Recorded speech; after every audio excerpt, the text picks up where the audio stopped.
Hello everyone, সবাই কেমন আছো? আশা করছি ভালো আছো, আমিও ভালো আছি।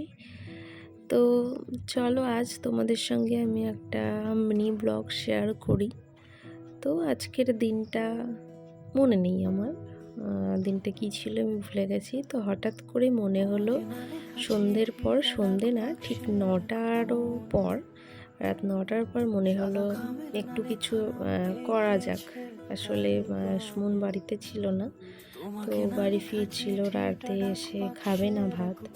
তো ভাবলাম ওর জন্য কিছু বানাই। তো কি বানাবো, তো ভাবলাম ফ্রিজে চিকেন আছে, সবজিও কিছু রয়েছে, তো চিলি চিকেন বানানো যাক। অনেক দিন ধরে আমার ইচ্ছা ছিল যে একটু চিলি চিকেন বানাবো।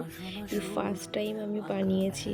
হ্যাঁ, একটু আমি ইউটিউব থেকে দেখে নিয়েছিলাম একবার, দেখার পর পুরোটা একই রকমভাবে আমি করিনি, কিছুটা আমি নিজেও কারুকার্য করেছি, ওর মধ্যে নিজের মতো করে চেষ্টা করেছি।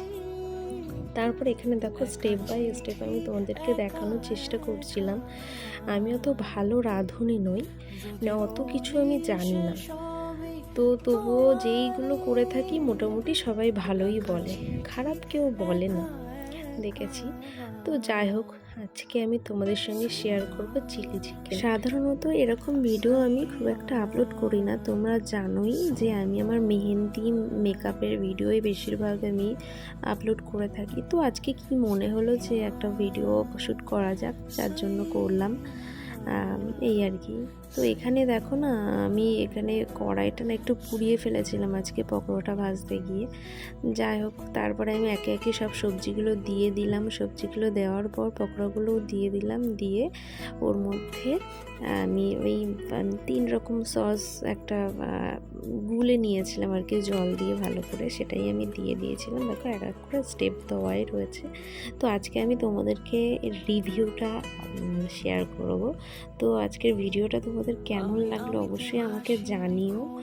জানি অনেকের হাস্যকর লাগবে, আর অনেকের ভালোই লাগবে, যাই হোক যে যেমনভাবে নেবে। তো এই ছিল। স্নান করে চেষ্টাও দারুণ, পেঁয়াজগুলো ভালো ম্যারিনেট হয়েছে।